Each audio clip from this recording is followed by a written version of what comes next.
Ronaldo, Bale, Ramos, Marcelo, কাসেমিরোরা Madrid ছেড়েছেন বহু আগেই। টনি ক্রুসও মাদ্রিদের জার্সিতে শেষ ম্যাচ খেলে ফেলেছেন বের্নাবিউতে।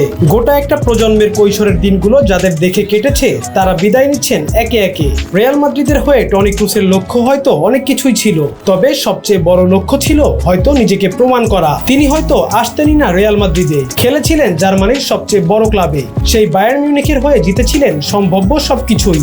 আর কি লাগে, খুব কম জার্মান কিংবদন্তি আছেন যারা এরকম অবস্থা থেকে ছেড়েছেন বায়ার্ন মিউনিখ।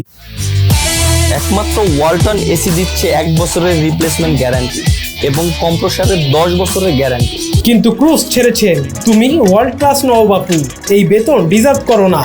এই একটা উক্তিতেই ক্রুস বায়ার্ন ছাড়ার সিদ্ধান্ত নিয়ে নেয়। রিয়াল মাদ্রিদও ক্রুসকে পেয়ে যায় পানির দামে। এসবের পরও ক্রুসের লক্ষ্য ছিল একটাই, নিজেকে প্রমাণ করা। সেটা করেও দেখিয়েছেন তিনি। পেরেছেন তাদের মুখে জবাব দিতে যারা সেদিন সন্দেহ করেছিল তার প্রতিভা নিয়ে। নিজেকে নিয়ে গেছেন সেরাদের কাতারে। ঘরের মাঠে তার বিদায়ী ম্যাচে তার পরিবারের সদস্যরা তো কেঁদেছেনই, কেঁদেছে পুরো বের্নাবিউ। পুরো স্টেডিয়াম জুড়েই যেন নিস্তব্ধতা, কারণ সেই আইকনিক বুট জোড়া পরা, পেছনে নাম্বার 8 লেখা সোনালী চুলের লোকটাকে ডিফেন্স চেরা পাস দিতে আর দেখা যাবে না। তার খেলায় মেলে চোখের শান্তি। মাদ্রিদের জার্সি গায়ে আর মাঠে নামবেন না ক্রুস।